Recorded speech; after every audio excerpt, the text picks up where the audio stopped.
Hello friends, myself Dr. Rushikesh Ved, one of the highest degree holder of Gujarat and director of Pratima Education as well as TEDx speaker. मैं अभी आपको cost of capital का सबसे important सम समझाने जा रहा हूँ। उस सम में सारे पॉइंट्स मोस्ट प्रोबेबली कवर किए गए, तो आपको ये सम समझना है और ये सम एग्जाम में आने की प्रोबेबिलिटी बहुत ज़्यादा है, तो पूरा वीडियो ध्यान से देखिएगा। तो यहाँ पे ये सम आपको दिख रहा है। ये सम जो है वो आपकी टेक्स्ट बुक का ही है और 26 ये जो है 26 नंबर का ये सम है।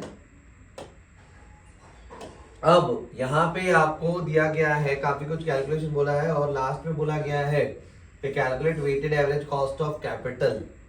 तो weighted average cost of capital ढूंढने के लिए पहले हमें अलग अलग cost of equity, cost of debenture, cost of preference ढूंढने पड़ेंगे।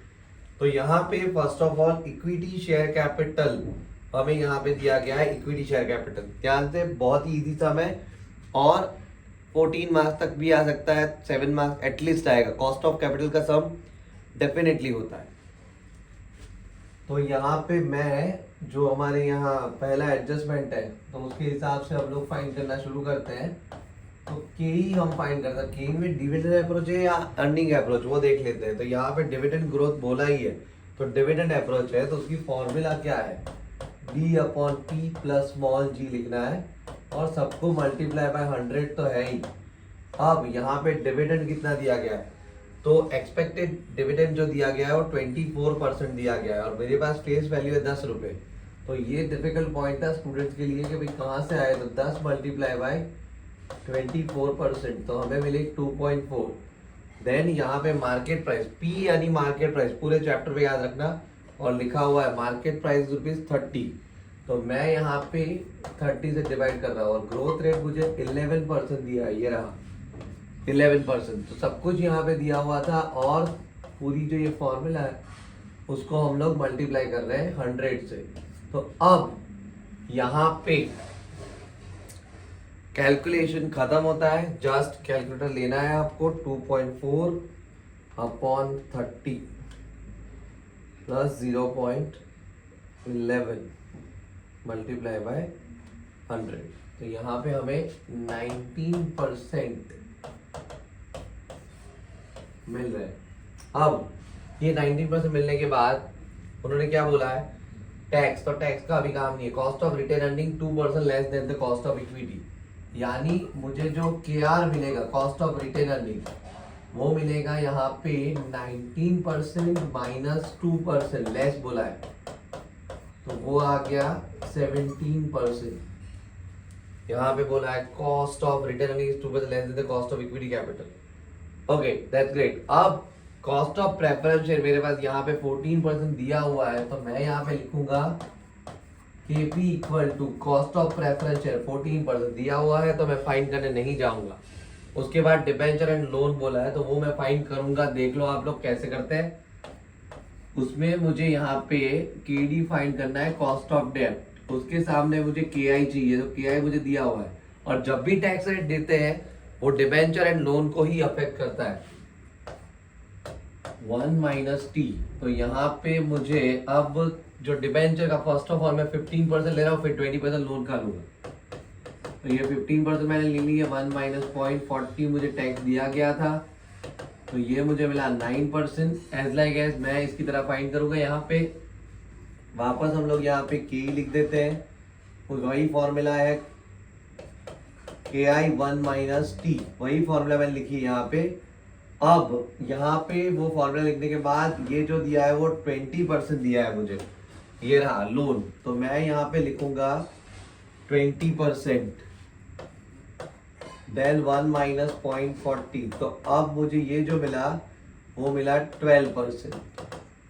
तो मेरे पास यहाँ पे सारे जो परसेंटेज है वो मैंने ढूंढ लिए। अब मैं weighted average cost of capital find करने जा रहा हूँ, WACC। उसमें क्या करना है आपको, सिंपल है, पर्टिकुलर्स फिर आपको लिखना है अपना जो कैपिटल है वो परसेंटेज एंड आपको मिलेगा कॉस्ट। पर्टिकुलर में इक्विटी पहले ढूंढा था मैंने, फिर रिटेन अर्निंग यानी रिजर्व दिया तो रिजर्व वर्ड दिया यहाँ पे, तो ये रहा रिजर्व यानी रिटेन अर्निंग ही हम लोग कंसिडर करेंगे यहाँ पे। तो हम लिखेंगे रिजर्व, उसके बाद हमें दिया है प्रेफरेंस शेयर कैपिटल, देन उसके बाद debenture and the last one is loan.